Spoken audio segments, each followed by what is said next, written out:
Hai, welcome to Satu Suara, Suara Grafika. Hai everyone, aku Dita. Aku Diva. Gimana nih kabar kamu hari ini? Buat kamu yang lagi seneng atau sedih, yang lagi bahagia atau kecewa, semoga kamu semangat jalani hari-harinya ya. Nah, ngomong-ngomong soal kabar nih, gimana kabar kamu di akhir-akhir ini? Lagi sibuk apa sih? Kalau aku sih akhir-akhir ini lagi sibuk latihan ya buat persiapan pertandingan sih. Di ngeri. Kalau kamu sendiri gimana nih, Dit? Aku sih kayak anak-anak pada umumnya lah ya, masih sibuk sama tugas-tugas. Terus akhir-akhir ini juga sibuk sama beberapa event OSIS juga, event-event di luar sekolah lah ya. Sama paling kalau misalnya weekend aku main aja sama temen-temenku. Widih, ngomongin temen-temen nih, kamu tahu nggak sih? Kamu kan banyak temen toh, apalagi OSIS, organisasi banyak. Iya. Nah, ngomong-ngomong tentang temen nih, kamu udah gak asing kan sama namanya toxic friendship? Yes. Kamu ada cerita nggak sih tentang circle yang toxic gitu? Ada sih, tapi mungkin ini bukan pure 100% cerita aku juga sih, ada tambahan dari temanku juga. Jadi aku pernah ada nih di salah satu circle yang mungkin circle-nya itu cukup besar ya. Maksudnya besar ini orangnya tuh banyak, nggak cuma 5 atau 10 orang gitu Lebih loh. ya. Ya, dan kalau circle-circle besar itu pasti mengkubu dong. Kubu jadi kecil-kecilan gitu loh. Pasti ada Mencar. ya, kalau misalnya pengen sama si A ya sama si A terus, karena kayak gitu kan.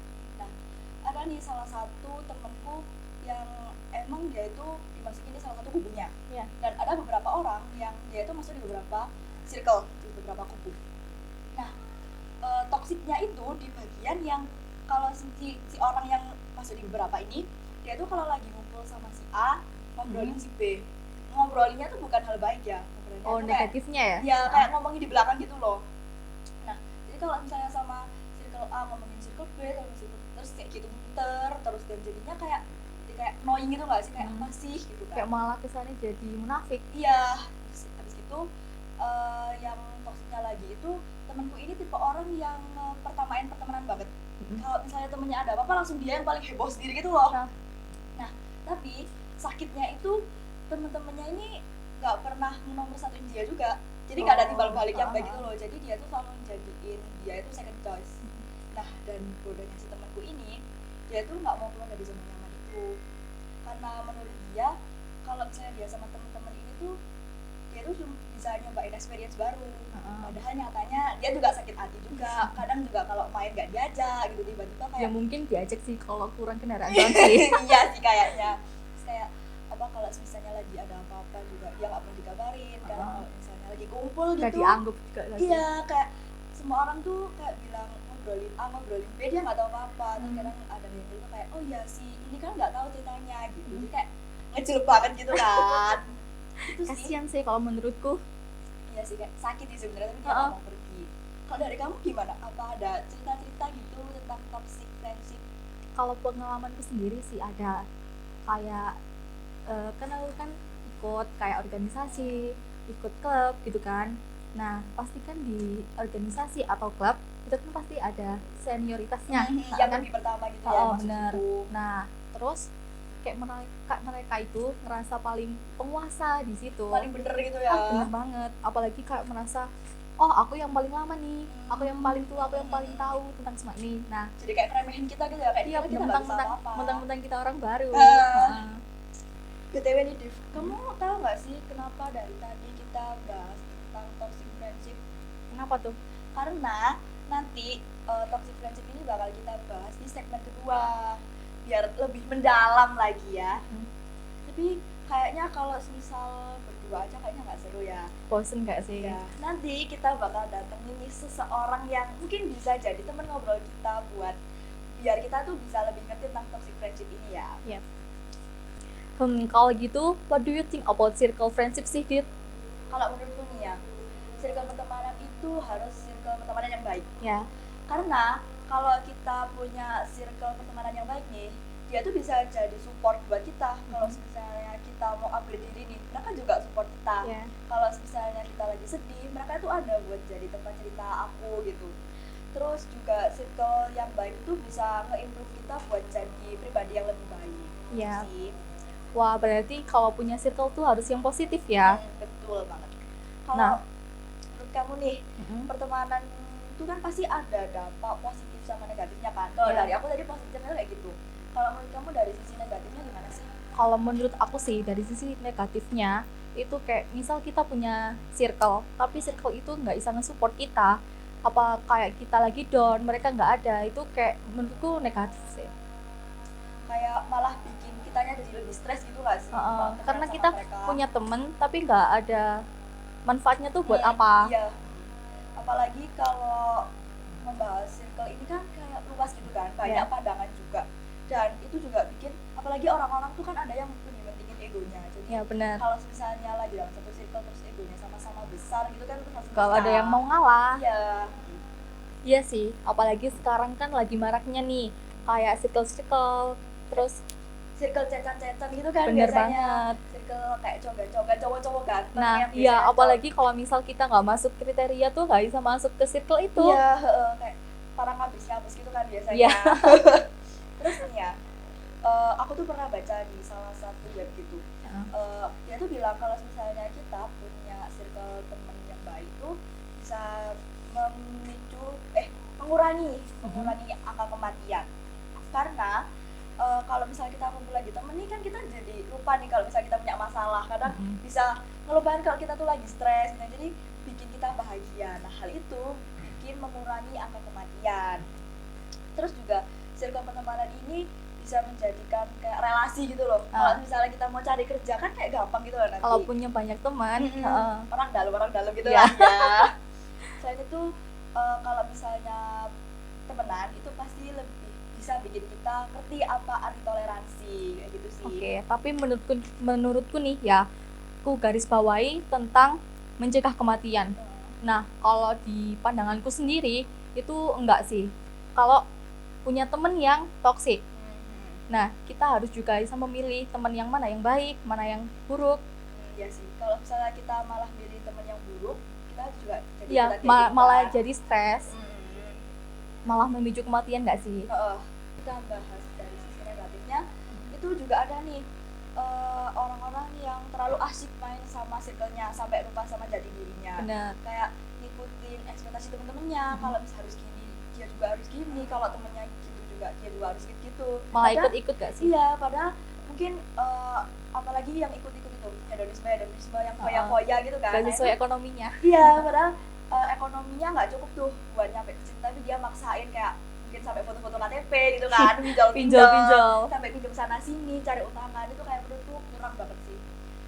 Malah bikin kitanya bingung sendiri kan kalau misalnya apalagi sampai utang sana sini gitu. Parah sih.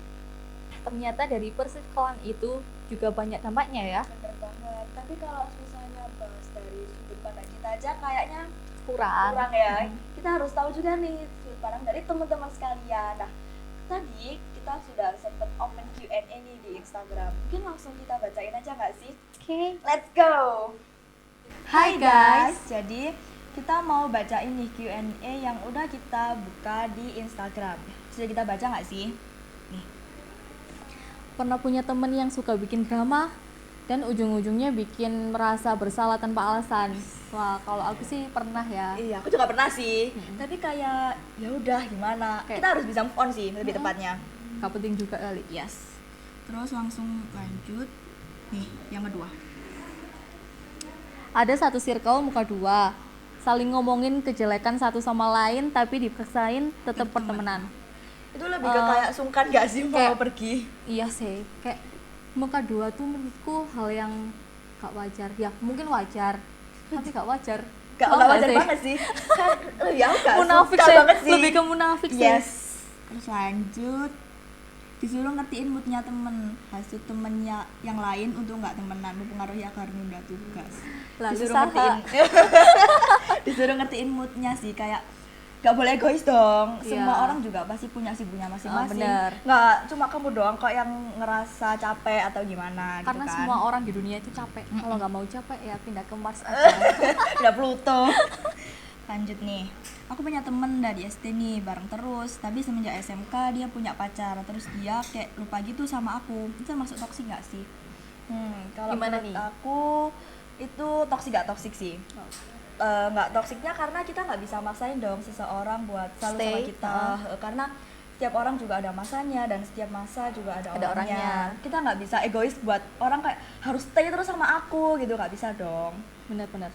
Kalau dari toksiknya ya gimana ya, kayak kita dari 50-50 gak sih? Iya, kita dari lama udah bareng-bareng tapi kalau kamu sama udah ada pacar kamu kok lupain aku gitu sih. Oke, lanjut. Ngerasa kalau disaingin tapi Dan berujung orang itu merasa sendirian, feeling lonely. Oke, terakhir ya, pertanyaan terakhir nih. Aku pernah nih, Kak, punya temen yang selalu pingin dimengerti, tapi dia sendiri kalau kita lagi cerita dia gak mengertiin. Kayak egois sih. Iya sih, dia selalu cuman dia aja nih. Ya ini sama kayak yang mut-mutan tadi nggak sih? Bener. Mirip-mirip. Kalau dia tuh harus banget di ngertiin, tapi dia nggak bisa ngertiin orang lain. Mungkin itu dulu kali ya Q&A kita kali ini. Kita bakal lanjut di segmen kedua nanti. Nah, tentunya kita nggak akan berdua doang nih, Nggak karena bosen. ada seseorang kan. Seseorang. Kenapa tuh kak kok seseorangnya gini? Karena kan gini kan dua kan gini. Apa sih? Karena seseorang jadi gini. Oke. Kita mungkin pindah tempat dulu kali ya, biar nanti tempatnya narasumber bisa di sini gitu bener ya. banget.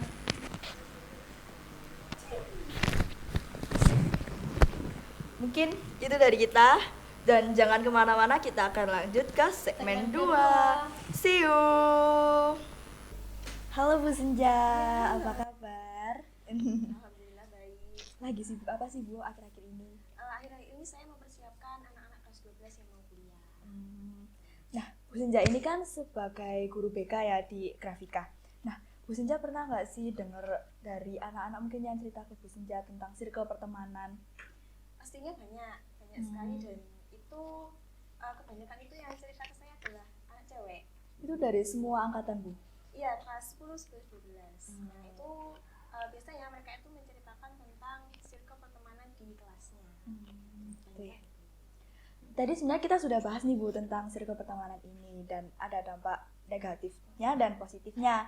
Kalau saya sih tim positifnya ya, karena teman itu bisa bikin kita jadi lebih bisa upgrade diri. Nah, tapi kalau dari Diva ini tim negatifnya karena ada beberapa aspek yang kurang baik gitu. Kalau dari Bu Senja, menurut Bu Senja gimana? Ya, menurut pengalaman saya selama ini ya, untuk circle pertemanan itu pasti memiliki dampak negatif maupun positif. Tapi banyak positifnya kalau kita pandai-pandai memilih circle pertemanan itu. Positifnya itu adalah kita menjadi punya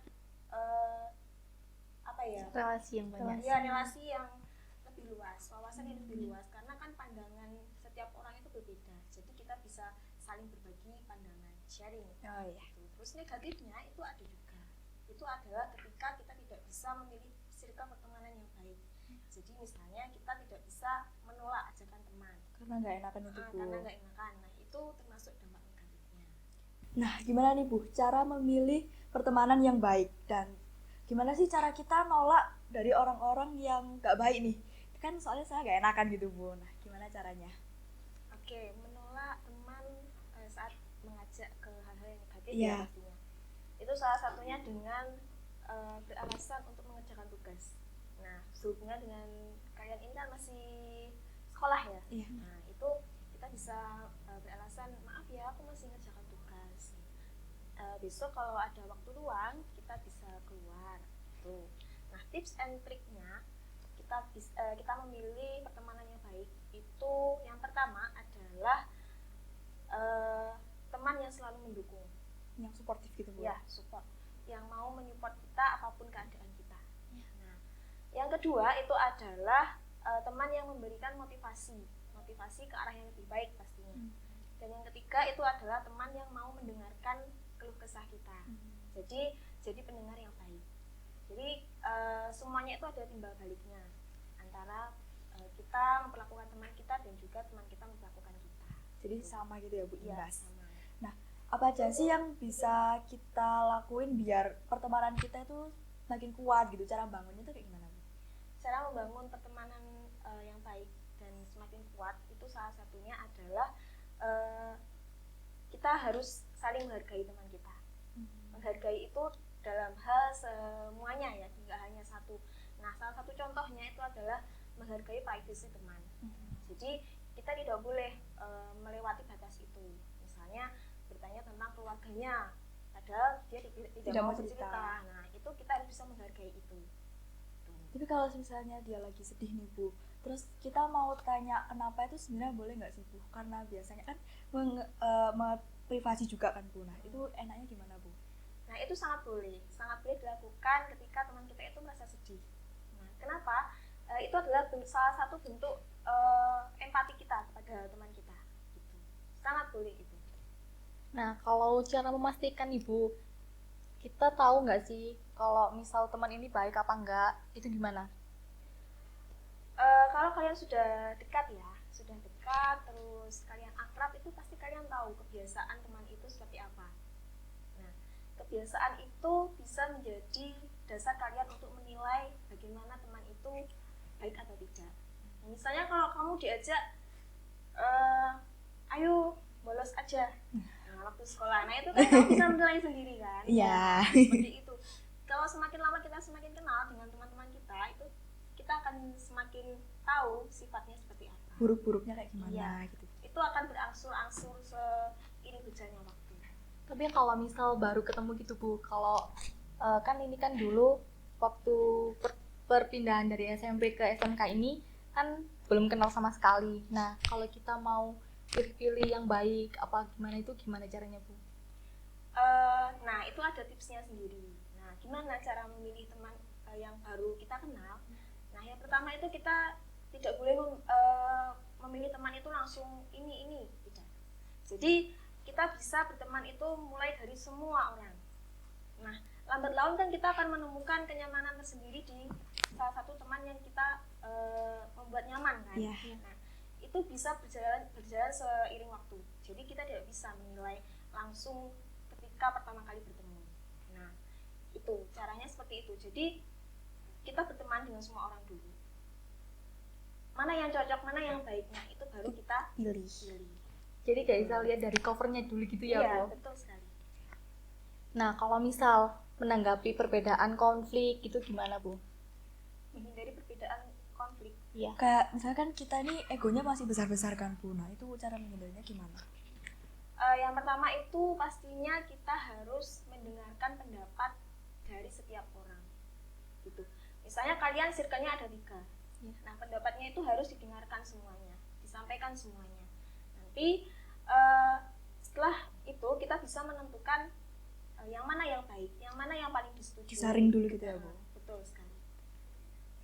Tapi kadang ini loh Bu, kalau misalnya kita menghindar gitu Bu, terus akhirnya si pihak yang jahat ini tuh tiba-tiba kayak bikin kita kayak mungkin dibully gitu ya Bu, kayak jelek-jelekin kita di orang lain, jadi kayak kesannya kita yang salah gitu Bu. Kayak ngasut teman-teman buat gak suka sama kita Iya, gitu Bu. nah jadi Ya itu pernah ada salah satu kasus seperti itu.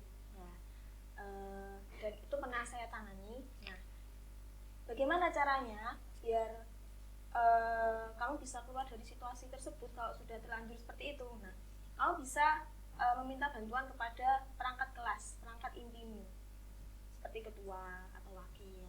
Nah, nanti misalnya kalian berunding pengennya aku diselesaikan di kelas ini aja, silahkan diselesaikan bersama. Jadi ada penengahnya. Nah, misalkan nanti anaknya pengen ada salah satu guru yang menjadi penengahnya, silahkan, oke saja. Nah, kebetulan di kasus saya kemarin adalah penengahnya adalah gurunya, yaitu saya. Jadi saya pertemukan anak-anak yang merasa dibully tersebut dan juga anak yang tertuduh dibully, yang tertuduh membuli. Nah, itu saya pertemukan bersama perangkat kelasnya juga. Jadi dari masalah itu akhirnya beres dan menemukan titik terangnya. Gitu. kalau dalam hal pembulian sampai sekarang masih ada ya Bu? Kalau pembulian itu masih ada, tapi kebanyakan pembulian itu bukan yang real pembulian, tapi memang ada salah di anak yang dibully. Jadi ada suatu kesalahan yang memang dilakukan anak yang dibully dan dia tidak merasa dia salah dan dia merasa aku dibully karena seperti ini, padahal nyatanya Kayak bukan playing seperti victim itu. gitu ya Bu? Bisa dikatakan ya seperti itu. Kalau Bu Senja sendiri nih, ada nggak sih Bu Senja pengalaman tentang toxic friendship? Oh, pastinya pernah dong. Kan itu salah satu pengalaman berharga dan hidup ya. Saya pernah mengalami itu waktu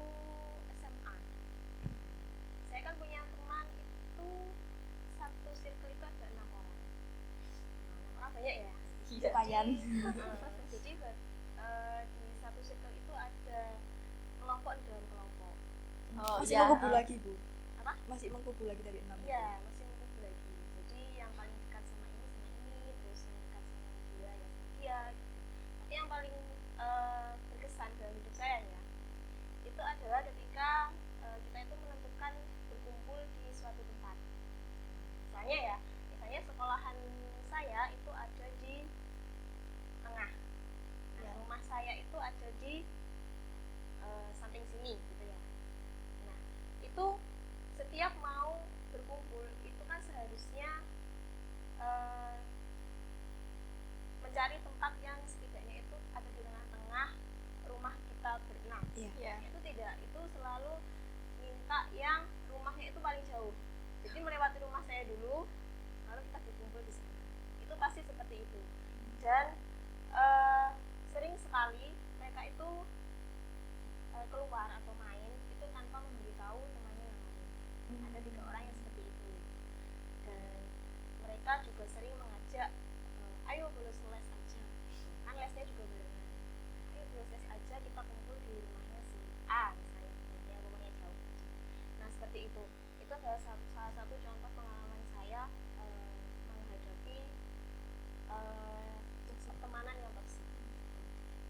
Nah, kita kan udah banyak nih ngobrol-ngobrol tentang toxic Toxic friendship friendship. sama Bu Senja. Nah, kita harus pintar-pintar milih teman yang baik, teman yang dapat dipercaya, teman yang gak egonya gak dipentingin sendiri. Kalau misalnya temennya baik di awal, kita jangan langsung percaya. Iya. Kita harus lihat ke belakangnya kayak gimana, dan jangan takut buat bilang tidak ke teman-teman kita. Kita harus berani untuk nolak. Iya. Karena daripada kita kejerumus juga ke hal-hal yang nggak baik kan. Benar, kalau mau lihat teman kita baik atau enggak, itu jangan lihat dari covernya. Jadi kita harus lihat dalamnya kayak gimana, apa yang dia lakuin ke kita, terus kitanya ke dia juga kayak gimana. Benar. Terima kasih Bu Senja udah nemenin kita ngobrol-ngobrol dari tadi. Karena tadi kita ngobrol cuma berdua ya, Iya. kayak kurang seru gitu. Terus ada Bu Senja jadi seru. Oke. Terima kasih juga kepada para penonton yang udah setia nonton dari awal ya. Aku Dita, Dan aku Diva. pamit undur diri. Jangan lupa share dan subscribe ya. See you and bye-bye.